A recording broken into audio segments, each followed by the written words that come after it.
The Newtown pippin. That tree was Thomas Jefferson's favorite apple tree. He wrote about it in his letters, and he would eat those apples in the 1700s. If you get a Newtown pippin today, that apple is from the same tree that Thomas Jefferson ate from.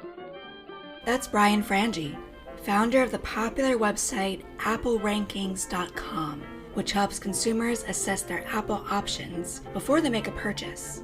Says Brian, the history of apples is kind of like a bad reality TV show that you can't look away from.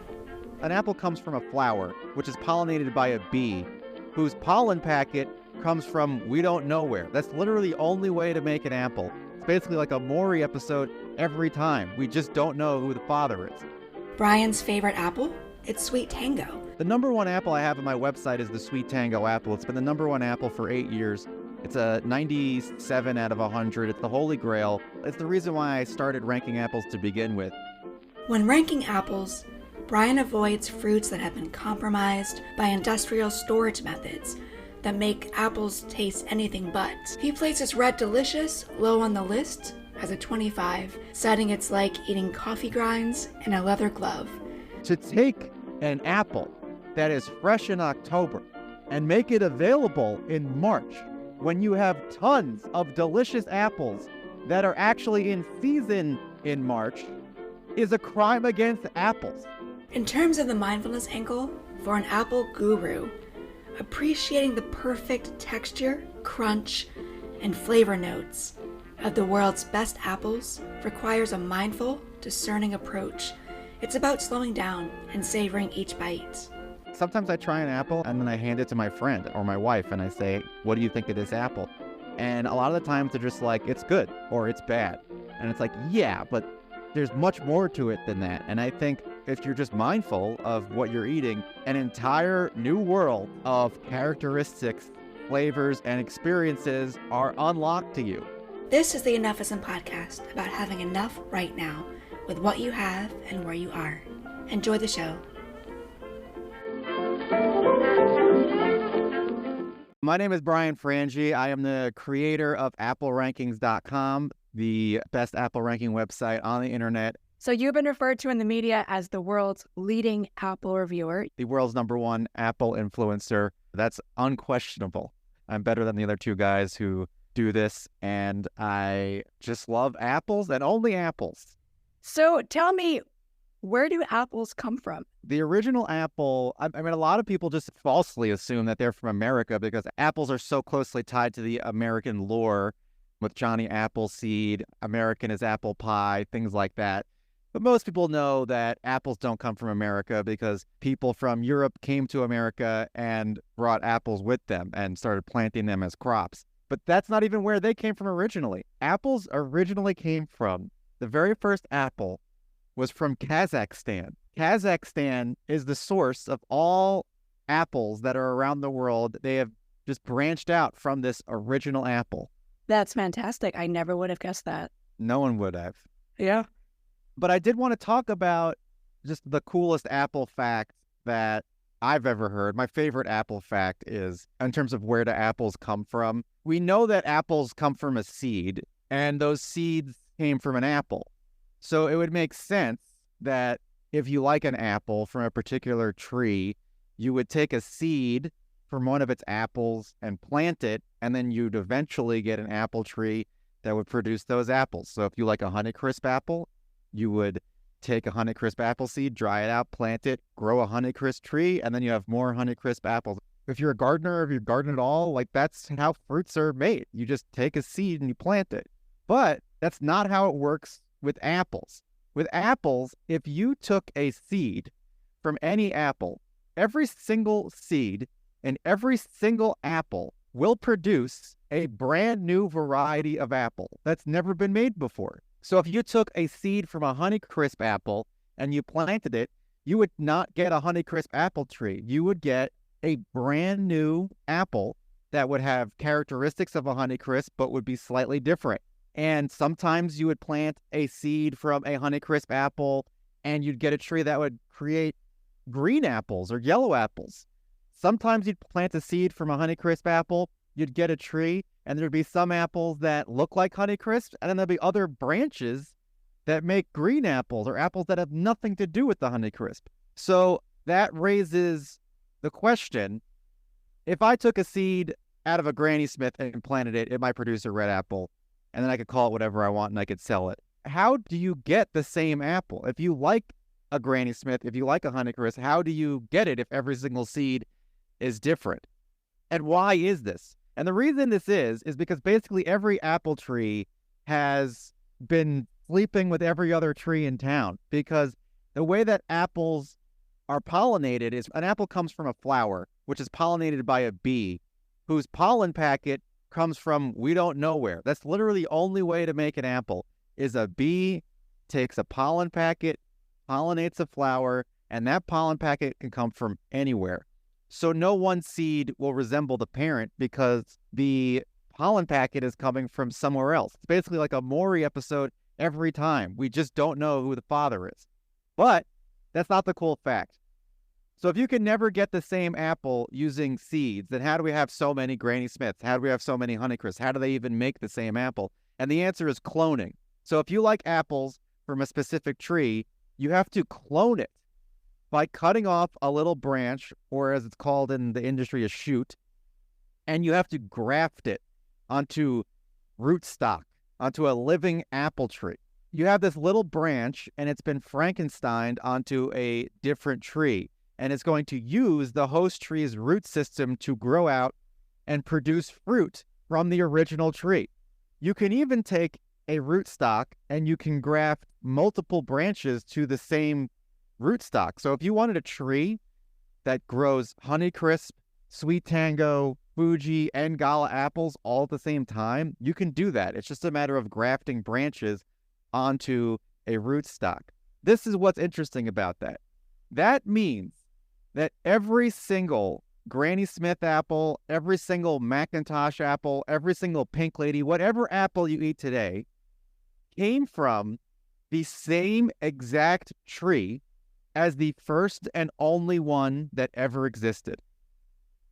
So if you have a Rome apple that you bake in a pie, that came from the same tree that grew in your grandma's backyard in the 50s and that grew back in Ohio in the original Rome apple tree in the early 1900s. The Newtown Pippin, which is one of the worst apples, that tree was Thomas Jefferson's favorite apple tree. He wrote about it in his letters, and he would eat those apples in the 1700s. If you get a Newtown Pippin today, that apple is from the same tree that Thomas Jefferson ate from. And that's the coolest apple fact that I think there is. Every single apple that you eat of that variety can be traced back to the original tree that ever existed for that particular variety. That is most definitely the coolest apple fact I've ever heard. So as someone who is so knowledgeable about the history of apples, I know you also have an apple ranking system. Yes. There's a website, applerankings.com, where you rank apples on a 100-point scale. That's correct. The F100, I call it, the Frange, which is my last name, Frange, the Frange 100-point scale. It is my legacy. I don't have children. This is all I have. The only thing that will live beyond me is this ranking system, which has been focus grouped and tested and has, I believe, achieved perfection in the space of munching apple rankings.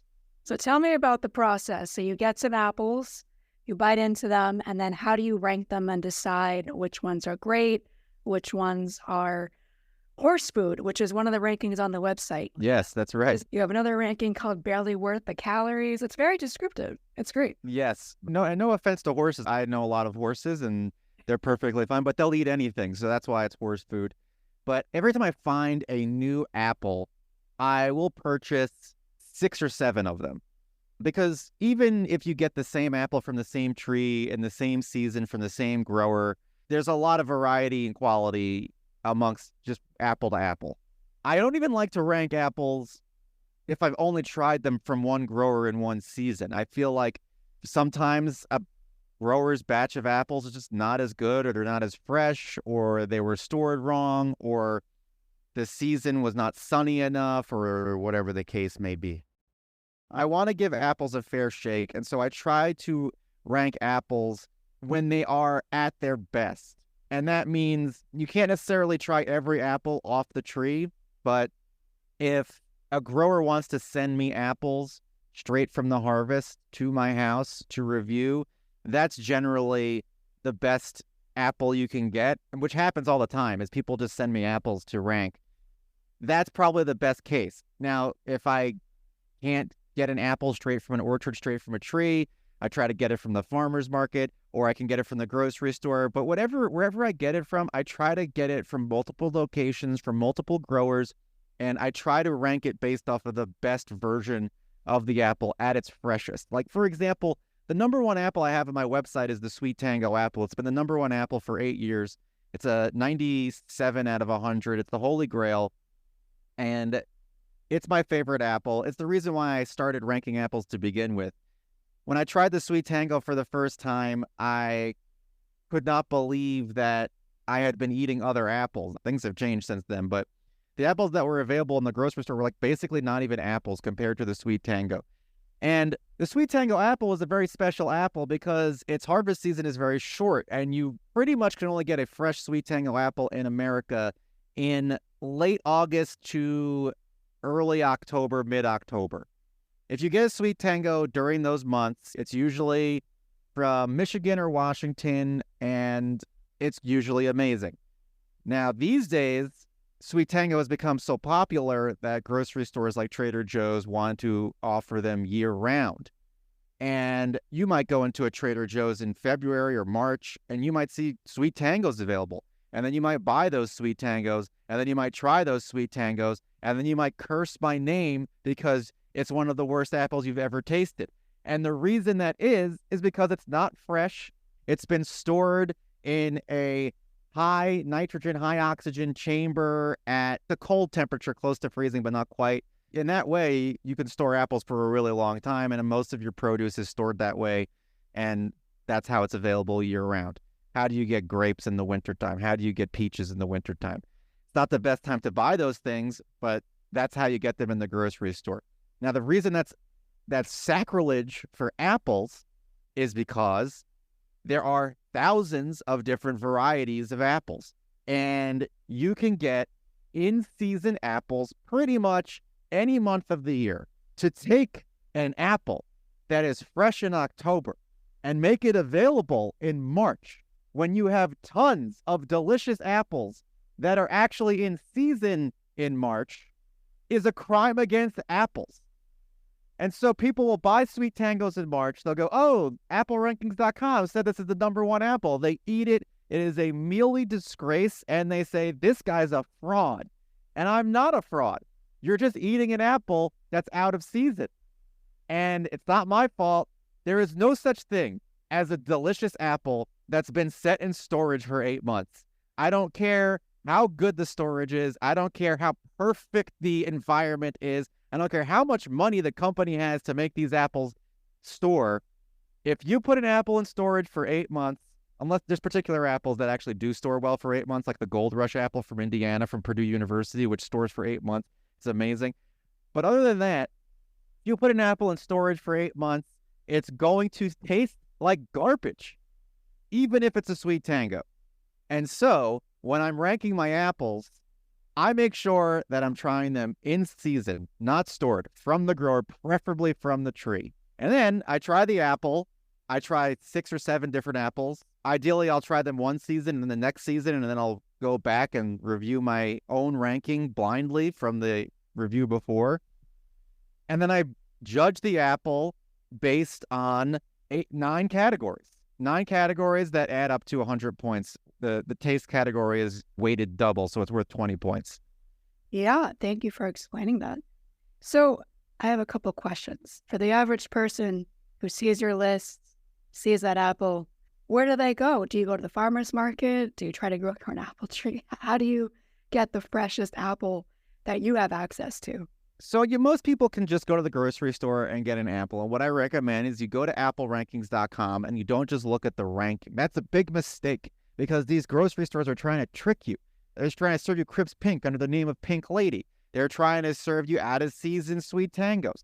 They're trying to serve you apples that have been in a storage locker for 8 years or frozen and shipped from New Zealand because they want to make your money and they don't really care if they're besmirching the name of an apple. And so you go to the website, you go to a grocery store, you see there's maybe 8 or 9 different varieties of apple in the grocery store, and you look at the rankings on applerankings.com, and you want to pick one that's in the green level, which would be top tier apples, 75 points or above. But you can't just buy an apple that's got a high ranking. You need to look at when the apple is in season. Right now, it's April. It's pretty much winter time for apple season. It's springtime technically, but it's still cold.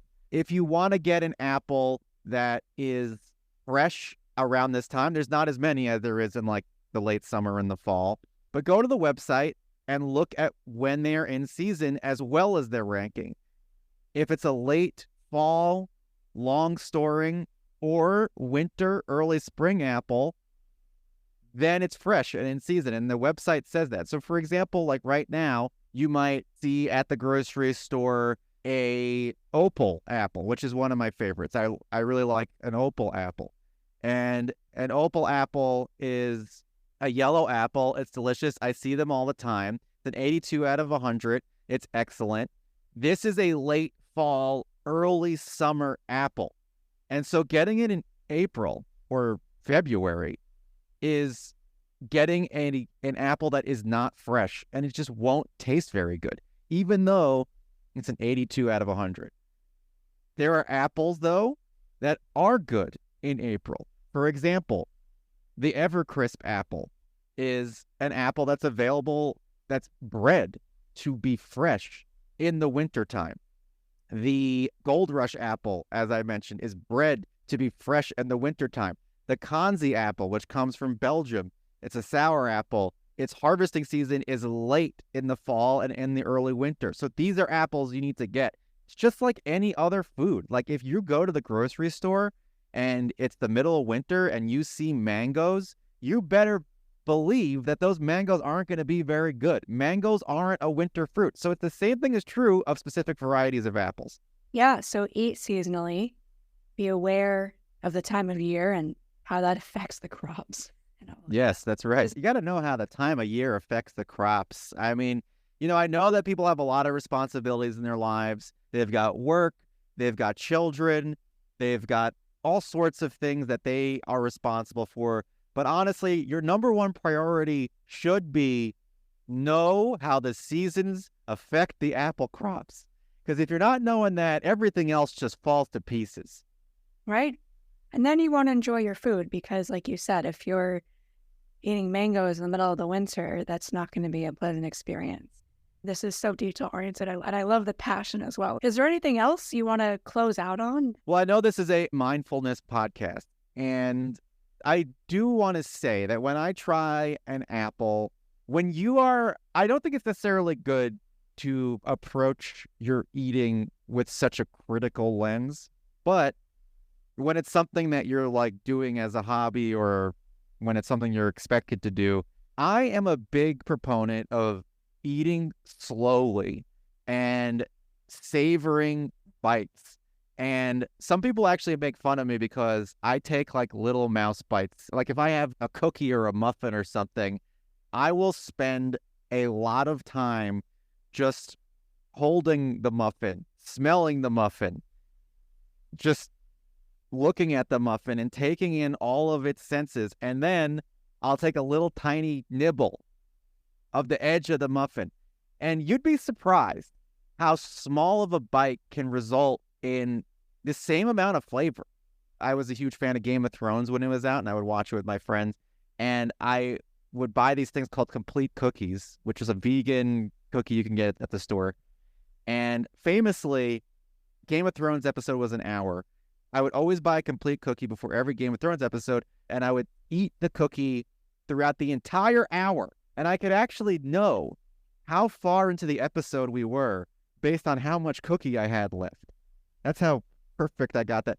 But the point is, I also apply that to my apple eating when I'm trying apples. Like you can bite into an apple, and you really have to figure out, what does this apple taste like? What are the flavor notes? How tangy is it? How sweet is it? How sour is it? What is the texture in my mouth? These are all mindfulness things that you need to utilize in order to properly evaluate an apple. Like I sometimes I try an apple and then I hand it to my friend or my wife and I say, what do you think of this apple?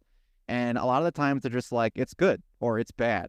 And it's like, yeah, but there's much more to it than that. And I think if you're just mindful of what you're eating, an entire new world of characteristics, flavors, and experiences are unlocked to you. And they can last a really long time if you want that to be the case. That's beautiful. Yeah, it's about connecting to the flavors, connecting to the origin of the food. I mean, even taking an hour to eat a cookie, there's something very beautiful about that. A lot of people would eat that cookie in 2 bites and not even remember that they ate it. That's right. Brian, thank you so much for your time and for sharing all of your expertise on apples and mindfulness. What do you have going on? Well, of course, I want to plug applerankings.com, my website. It's on the first page of Google search results, no matter what apple you search for. I have an Apple Rankings Instagram. I have my personal Instagram, which is at Brian Frange, and I have my Apple Rankings Instagram, which is the Apple Rankings, and TikTok also is the same thing. I learned so much, Brian. Thank you so much. I really appreciate it. Thank you.